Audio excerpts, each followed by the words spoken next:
So in this module, we are going to look at early attachment style that is linked to trauma. Trauma rewires the nervous system. This may lead to brain dysfunction, body dysfunction, and also DNA dysfunction. This results in symptoms and conditions and diseases of many kinds. And note, the nervous system is the first thing that develops in the womb.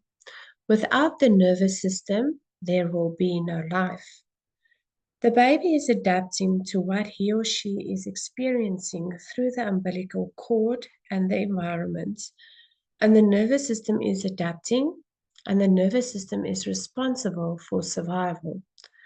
Our attachment patterns becomes our survival patterns. Here is a complete list of the needs of an early childhood. A child will need trust, regulation, emotional communication of existence, belonging, and being a delight, rest in a relationship, support of the autonomy with strong leadership, boundaries and protection, movement, nutrition, safety, and touch. As children grow older, they develop means of self-regulation, but co-regulation is their only healthy way of regulation during early childhood. Attachment is actually just a survival thing. Attachment is not just one's relationship style, but it was one's survival style for the first few years of your life. So let's look at early exposure to stress. Exposure to stress in the womb has a huge impact on how a child will be able to handle stress or trauma. This is the time in which the nervous system was formed. Levels of the natural bonding hormone, oxytocin and dopamine levels will be formed to secure attachment. There could have been a pattern of overwhelm that has been created. So thus, if you reach a certain level of stress, overwhelm will always be the default. So children can't communicate their emotions, they struggle. They don't have the correct vocabulary, and we need to give them guidance and support on how to communicate properly. You as a parent are there to calm the nervous system by co-regulation. If a child was exposed to a lot of stress or emotional stress, they may also find it difficult to relax, and they run on energy because they cannot handle the collapse of the freeze or the dorsal state. So this is true for a lot of children who have been diagnosed with ADHD. We must also look at nutritional support, grounding exercises, healthy ways of releasing negative energy from the body. So attachment, another name for that might be nurturing, is both one of the most simple and yet complex things of life.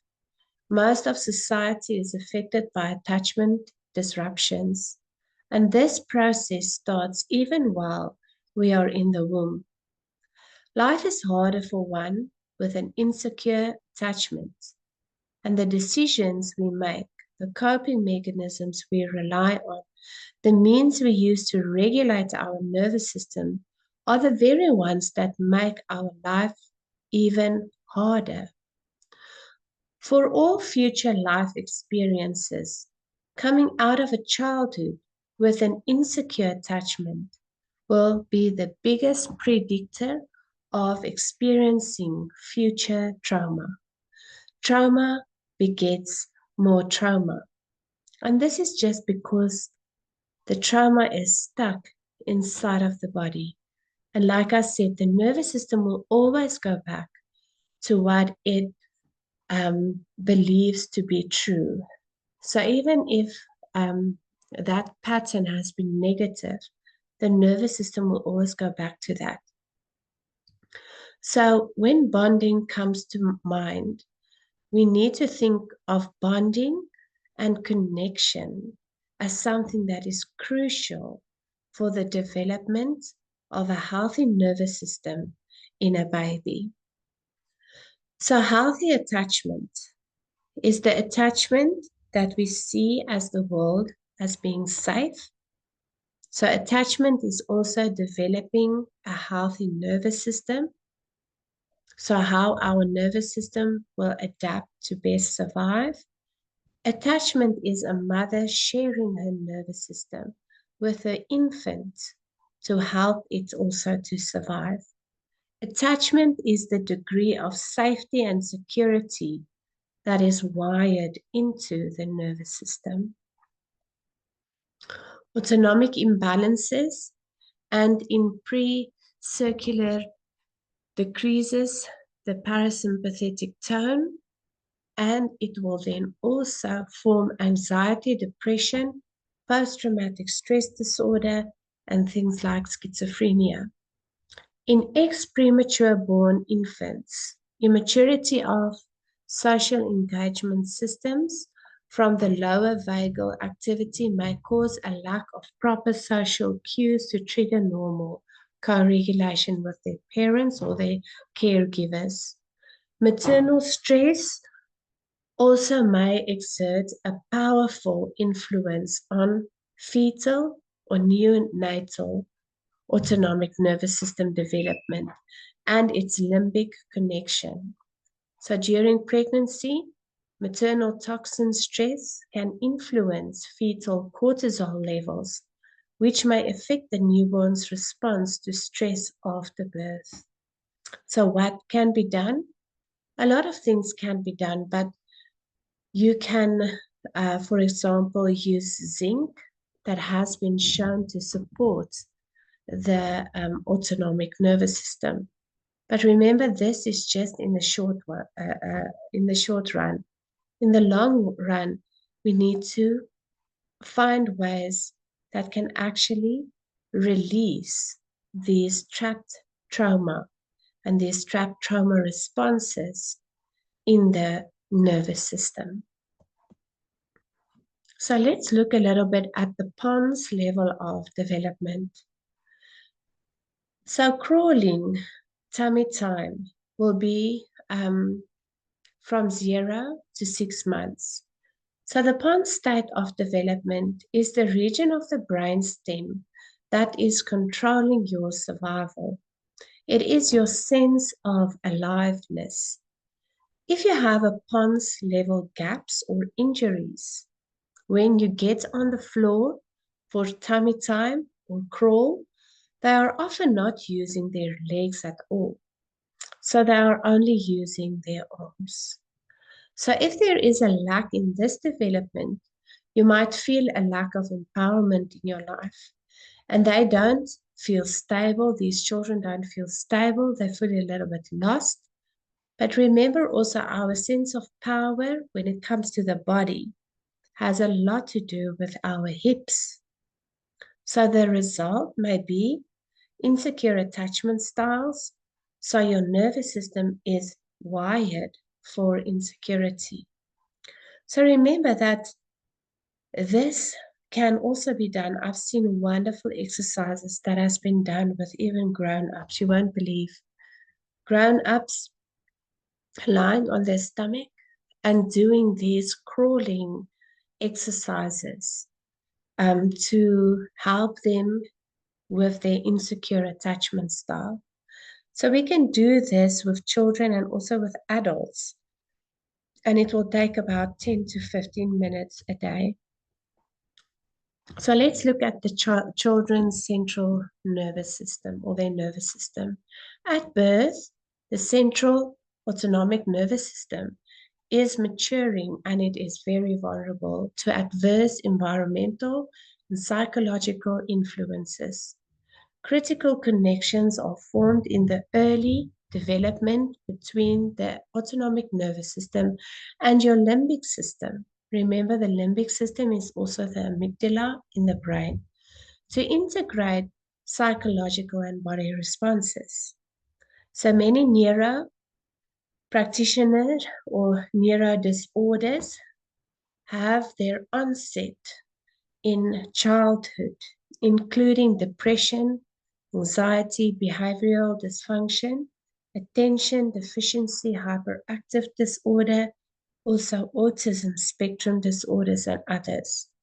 Remember that this is not the set rule. This is just something that I want to open your eyes with regards to the nervous system. This may not be in every single case. So the limbic system includes the amygdala, the thalamus, the fornix, the olfactory cortex, the hippocampus, and the hypothalamus. Throughout the lifetime, the limbic system connections strengthen or weaken depending on the environmental stress, environmental factors, stress and other exposures.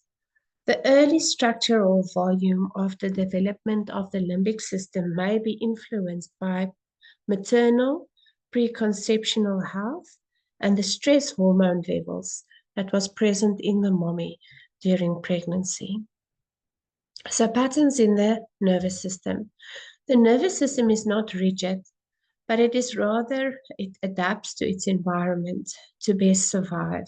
So our attachment patterns become our survival patterns. Our coping mechanisms, our habits, relationship, mental health, energy levels, and physical health are all survival patterns that are locked into the nervous system. So if the nervous system picks up on any of these triggers that are associated with the traumas, it might trigger the shutdown response, bringing about numbness, shame, guilt, feeling trapped, and also feeling disconnected. And we see this in a lot of clients. So remember, it's always good to know the background of a client so that you can be able to identify from what specific age or even in the womb they might have experienced all of these stresses that have triggered the survival patterns. So a baby, if a baby were to go into the sympathetic state and it does not receive the resources from the mom's nervous system, meaning that the mom is not helping that baby, picking the baby up, hugging the baby, loving the baby, to bring it back to the sympathetic or to the parasympathetic nervous system state, or if it did not have its own ability to turn on the freeze response, to turn down the sympathetic nervous system, it would literally die. That baby would die. And this is where the baby learns to adapt if that nervous system has not been stimulated or if that nervous system has not been co-regulated. They are not able to shift from the sympathetic nervous system, which is this high stress state, to the parasympathetic nervous system by themselves. We call this control. So you can think of it as an emotional state. It is terrifying to not have that ability to calm oneself down, which is why it has that freeze response that will then come into as a way of a coping mechanism. So attachment to the mom is necessary for this state of control. So co-regulation of the nervous system is the means through which a mother provides the regulation and the state control for her infant.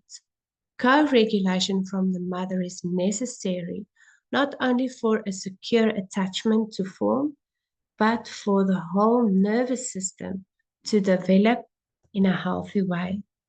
So for the first 6 to 7 months of their life, a baby still believes actually that it is physically connected to their mother. This is why by themselves they become dysregulated. Separation from a biological mother for any length of time in the first 2 to 3 years of his life will be traumatic. Beyond survival, the mother-child relationship is the template for how we also achieve relief from stress. Do we seek to be saved, or do we isolate ourselves until we have helped ourselves to feel better? So this is something to consider. If you look at yourself and the way that you also handle stress and trauma, you can either look at it as a way of, do you always seek somebody to help you, to save you, or do you tend to isolate yourself until you have helped yourself to feel better? So any deviation from the natural development and attachment will result in vulnerabilities and insecurities that is woven into the forming nervous system. Any gap in attachment is going to cause a gap in neurodevelopmental. Any gap in neurodevelopmental is going to cause an insecure attachment style. So neurodevelopmental recognition is an important piece of attachment that is so often overlooked. Everyone should look at doing some degree of reorganization of their neurodevelopment. Depending on when the attachment break or the neurodevelopment gaps happened, you'll have unique features of your core fears and beliefs about yourself and the world that is based on what age of your development those gaps occurred. Repeat many times over and over, the freeze response becomes the default protective pattern in the nervous system, and it becomes very easy to choose this. Time, remember this, time does not heal, it just solidifies one's coping skills. Intentional tools needs to be applied to change the default choice patterns. So this thing that we have learned, that time heals and we don't really have to deal with this, it's very important to understand we need to deal with this so that healing can take place.